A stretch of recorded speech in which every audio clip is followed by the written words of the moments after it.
not a little bit surprised to be among such a great group of people and some of the things that you're doing as well. And as I've been asked to participate, I've learned a lot more about this 1 Million Cups thing, and it's a great concept. I think it's something maybe we'll come back to and participate in. So thank you for having me.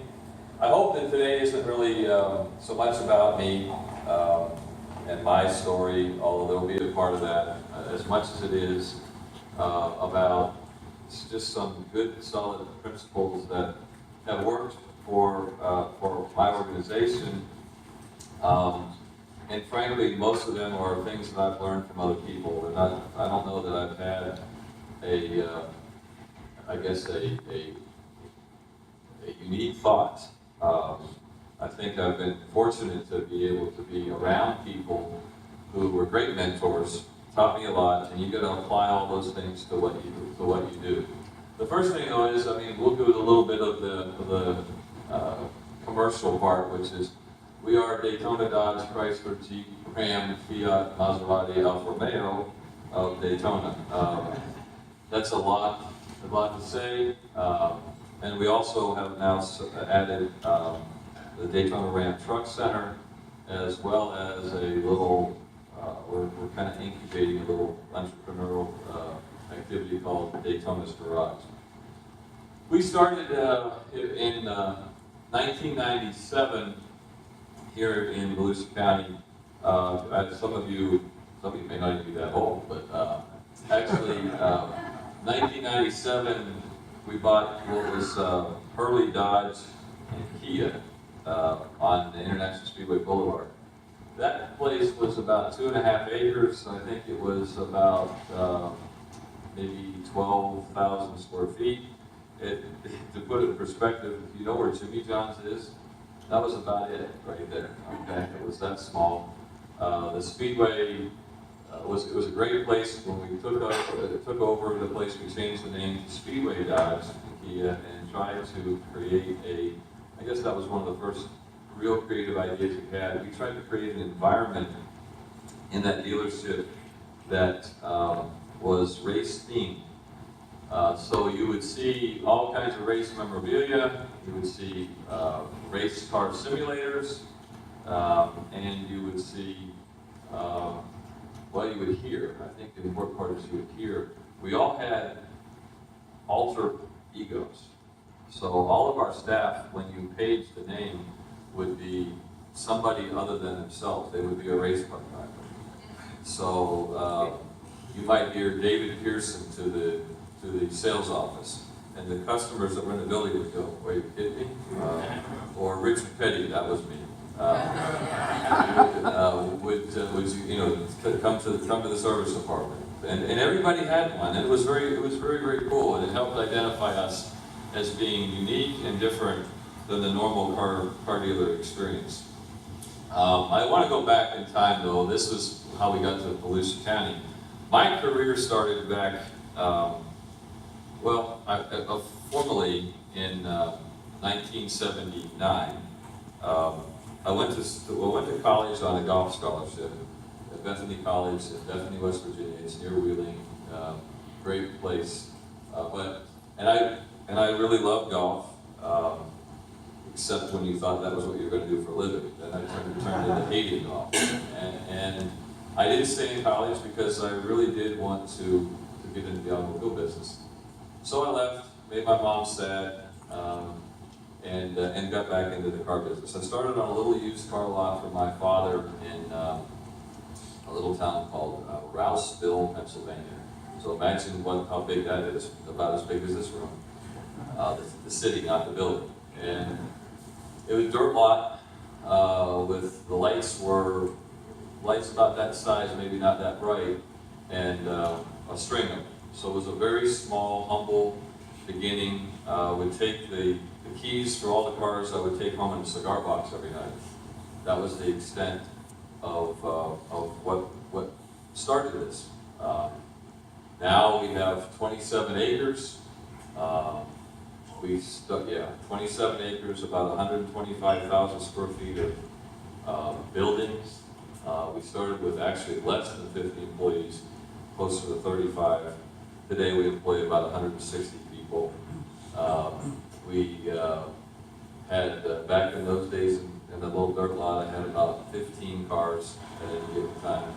Today we have over 1,000 cars and something like $40 million in inventory. So, big change, a big change in those years. I'll get to this in a minute. The thing that I think that I decided to do, and I think, you know, how do you get into the car business? Well, my dad, in 1966, left working for Chicago Pneumatic Tools, CPT. He was working in the foundry, a dirty job, and said he wasn't going to work that way the rest of his life. So he went to work for the Dodge dealer in my little town as a salesperson. I'll never forget that day. It was in 1966. He brought home his first company car. It was a 1966 Dodge Charger that, as a 6-year-old kid, he was proud, of course, and I brought it home, and I walked out, and I crawled all through this 66 Dodge Charger. And it was something that I wanted to do, that moment in time. I knew this was what I wanted to do. Later, in the 4th grade, my 4th grade teacher asked us all to write some paper that would say, what do you want to do with your life? What do you want to do? What's your profession going to be? Well, I wrote that I was going to be in the car business. And she later told me that I was the only student that ever said what they were going to do and did it. And that's the 4th grade. Who knows? For me, it's always been a passion. And, sorry about that. I thought I shut my phone off. You would get the kick out of the ring, so I better turn it off. So, for me, it's been a passion. Cars have been a passion. People have been a passion. I will tell you that in 1980, I left working for my dad, which was a very traumatic event for him and me. You know, it's not something that your father, if he gets you in business with him, he doesn't particularly like you to leave. So there was a period of time that was difficult. But I left and moved to Florida in 1982. First job was at a Ford dealership in Naples, Florida, and then came to DeLand the last part of 1982. Went to work for Ed Lacey at DeLand Ford and stayed there quite a long time. Moved to the DeLand Nissan store in August of '91, and then to Huntsville, Alabama in March of '92. Came back to DeLand and ran its stores again from April of '97, I'm sorry, and then bought our store in '97. Along the way, it was just Dodge and Kia, and back in 1997, I didn't even know what a Kia was, and when I found out, I didn't like it. So it was bad, and the cars weren't very good, not like they are today, and we quickly got ourselves out of that situation. We were just a Dodge dealer, essentially. In 2001, we moved into the Auto Mall. We were the second dealership out there. So Gary Yeomans moved in November of 2000, and I opened January 10th of 2001 as a Dodge store only. At that time, that place looked like it was a big place. It looked like it was huge. How are we ever going to do it? Now it's, oh my gosh, we need more room. In 2003, Christmas time of 2003, we bought the Chrysler dealership from Massey. And that, so at that time, Chrysler and Dodge and Jeep were all separated. It was all over the place.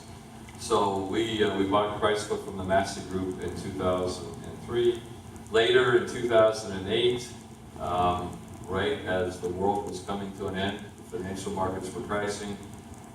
Believe it or not, I went and bought the Jeep store from Glenn Ritchie and moved it to the Auto Mall. So now we became the Dodge, Chrysler, Jeep.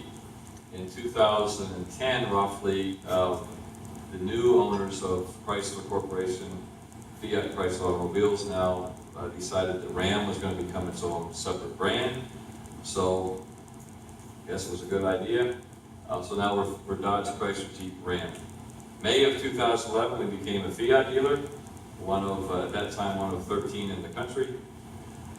And then December of 2014, we were appointed a Maserati dealer. And then March of 2015, we became the Alfa Romeo dealer. May of 2016, we opened the new Maserati Alfa Romeo dealership. And I guess that's a good one. July 1st of 2015, we opened the Ram Truck Center. There you go. That's it, and as quick a time as I could do it.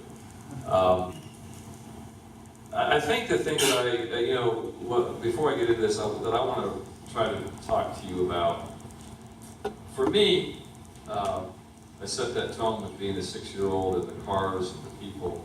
It's about passion. You know, I think in order to be successful, you have to do something that you are passionate about.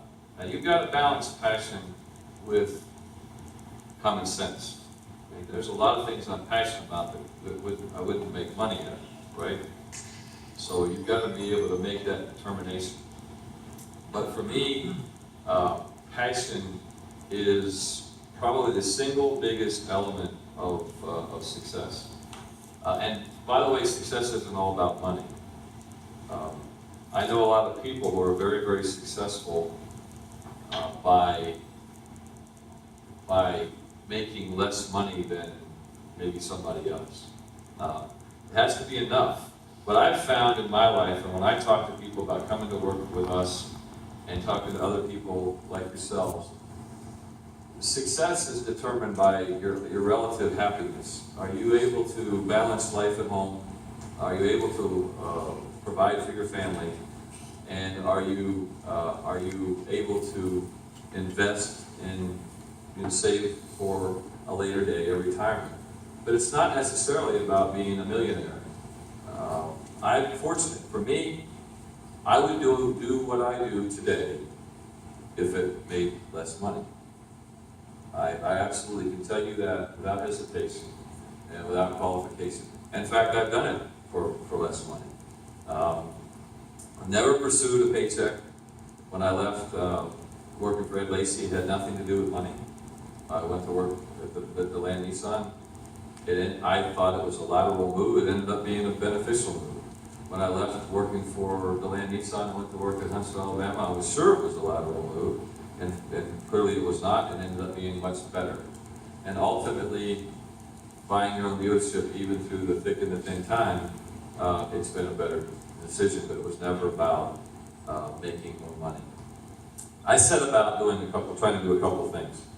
So let's talk about the standard car stuff, right? Because everybody's kind of going to sleep here. So the car dealers, other than I met a gentleman who's a retired lawyer, so we're in the same boat. Where are you? Raise your hand. He left. Okay. Had a profound impact on him. Okay. We wanted to try. I have fought the stereotype my entire life about what the car dealer experience is like. So, here's the typical car dealer. Anybody ever see the movie Used Cars?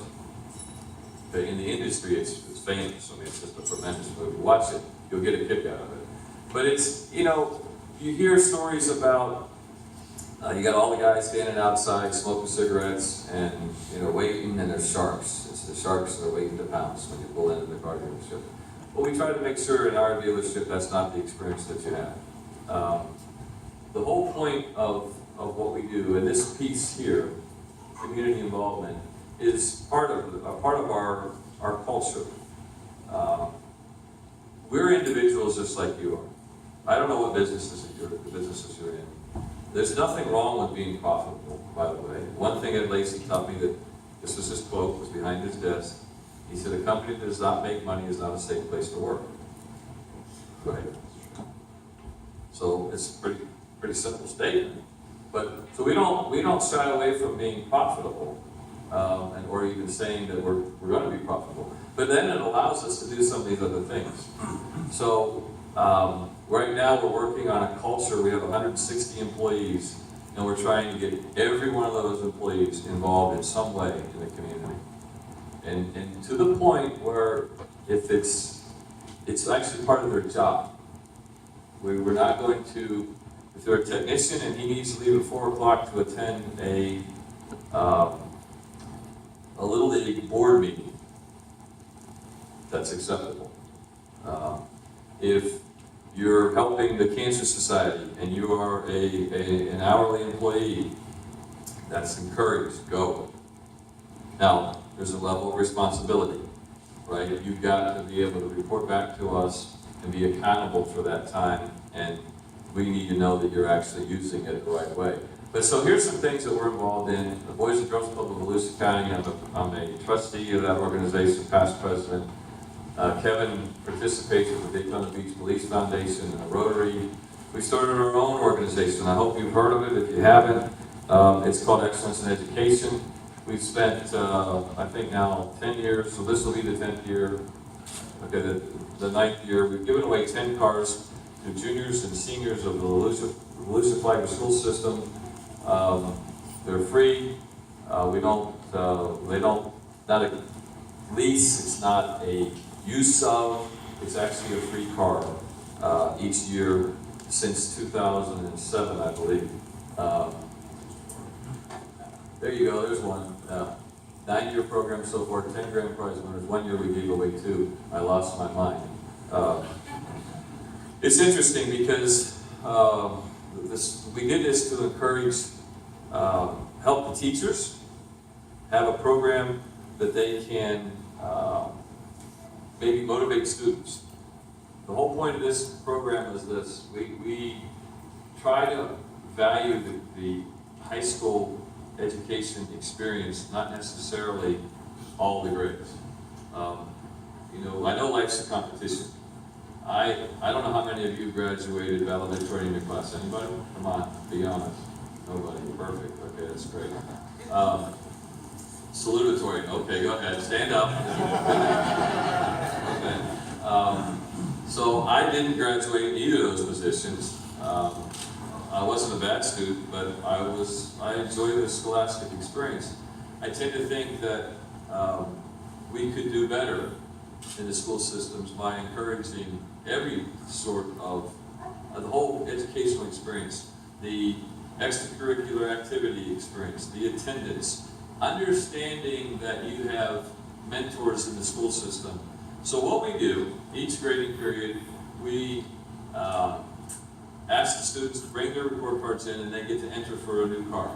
This year we're kind of working a new spin. We're going to let the kids decide what car we're going to give away within a parameter. No Maserati.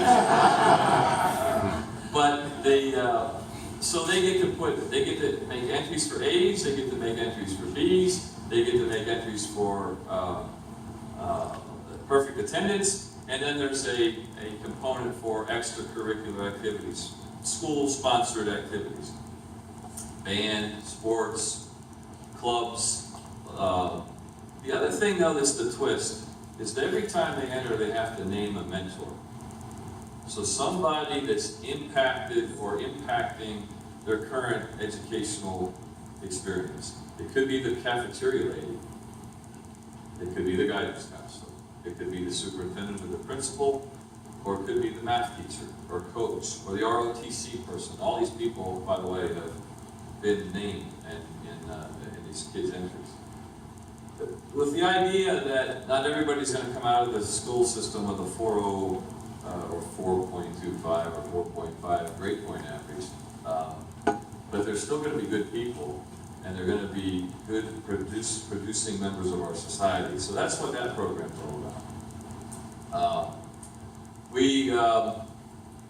One of the things that recently happened, Chrysler came out with a program with Strayer University that if you as a dealer decide that you want to do this, you can offer free education, free college education to your employees. So that we do. I sign up for a subscription that costs me X amount of money each month or year, and any of my employees who wish to further their education, including a master's degree, can do so at no charge to them. We've done a video for that for Chrysler because we're having a great deal of success. A lot of our employees are involved in the Degrees at Work program. We're surprised that more dealerships aren't actually doing something like that, but it's a real advantage for us. You can imagine if we sit at a job fair and we're talking to people. First off, I don't know, how many are parents? Yeah, okay, so if your kid comes up and says, hey, I want to get in the car business, what are you going to do besides shoot him? Right. Well, here's something that maybe you might decide a little differently, because we value education. I'm not a college graduate. I want to say that up front. I'm not a college graduate. I still value the college education. My daughter is a college graduate. My two brothers are college graduates. My kids will be college graduates. But I'm not. But I value the experience. It's a tremendous program. We're actually working with Chrysler, trying to get them to extend it at a reasonable price to spouses and children of employees. So that's something that I'm on hard. Women, this is another thing. So the stereotypical piece that I started to talk about earlier. So it's a man's business. It's a man's industry. How many times have you heard that? Well, 25% of our workforce are women. 17% is the standard in the industry. I will tell you that in the next 5 years, I believe that'll be closer to 40% women. I firmly believe that. We talked about the community outreach program with our employees. We have lots of employees who are been here more than 10 years. Many employees have been here more than 10 years. I believe that's because we provide a positive work environment. We're teachers and coaches, and nobody's a boss. And we're all, we work together. Our meetings are interactive, cooperative, share ideas, thoughts, and figure out a strategy how to go forward. I think one of the greatest things, one of the greatest accomplishments for me is not how many cars we sell. And I'll answer those questions later if you want to know that stuff, but it's really taken a person who, I'll tell you how the interview usually goes. So if somebody comes to talk to us about coming to work with us, I say, well, so what is it that how much money do you want to make? And I understand that people usually shoot a little low because they don't want to think they're going to get priced out of the ballpark. But typically somebody will say, 30 to 30, the range is $30,000 to $40,000. That's the facts. That's what everybody says. And I get a kick out of their year's anniversary when we pull out their paycheck and they've made 75 or 80 and on their way. That's helping somebody accomplish something that they never thought possible is really, to me, one of the greatest things that I've been able to accomplish in my career. I have done that with a lot of different people. I get phone calls still this day from people from Alabama who talk about how they've done this and they've done that. And for the 5 years that we were there, we made a big impact. And I believe that's being different in your industry and not following the standard. I've never chased money, but I have chased excellence. I've never chased high profitability, but I do chase, and so as I say to our people, the bottom line. If you ever look at a financial statement or a balance sheet, where is it? When we get to the bottom, that's the bottom line, that's the number. There's a lot of things that have to happen before you get there. If we do these things right, that one takes care of itself. So, again, if you haven't heard it, I'm very passionate. There's a 1958 Dodge, so I have a lot of those kinds of cars on my showroom floor. People walk into our store and they look around and they are surprised at some of the stuff that we have sitting around. You were there. Kid and candy store. Yeah, and it's it's the authenticness. You buy a car from us, you're not buying just a car, you're buying an experience, people who love what they do, and I'm not trying to sell you a car, by the way, but I will, but they love what they do. They understand what they do. They understand how cars affect our life. Our service department, you know, it's not about your car's in for service. It's about your life's inconvenienced when your car's in for service. So we look at that. Our people many times will not go home at their normal quitting time because they've got somebody's car that if they spend an extra 45 minutes or an hour there, it'll be done that day, and they'll be able to pick their kids up, and they'll be able to take their kids to school the next morning in their own car, as opposed to one we've given them for the day. You know, once upon a time, that was you guys, customers thought, wow, they gave me a car. Now it's an expectation. Now, how come you gave me that car? How come you didn't give me this car? Right. So we tend to try to stay and get the work done. Am I leaving anything out? Yeah, I guess so. We're done. No. Okay.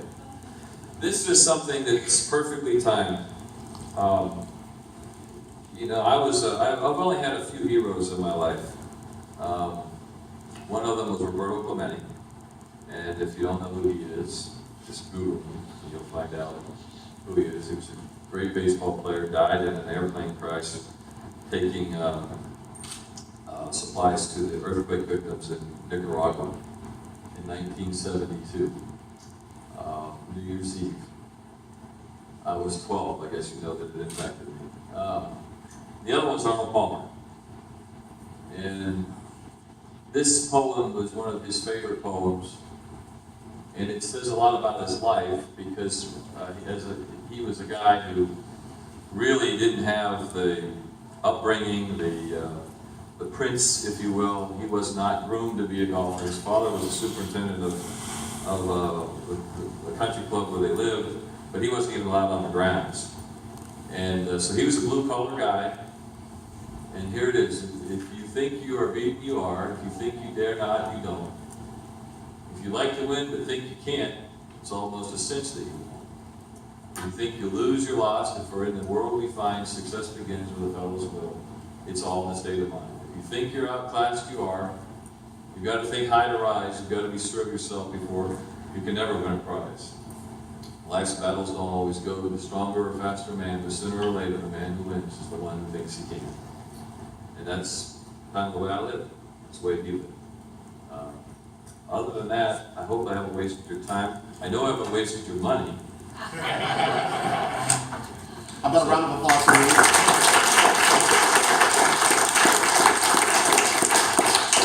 I apologize if it was, I didn't really want it to be a commercial about me, so I hope there's a lot of questions. That's where the meat of it is. Do you have any other questions? Yeah. Yeah. So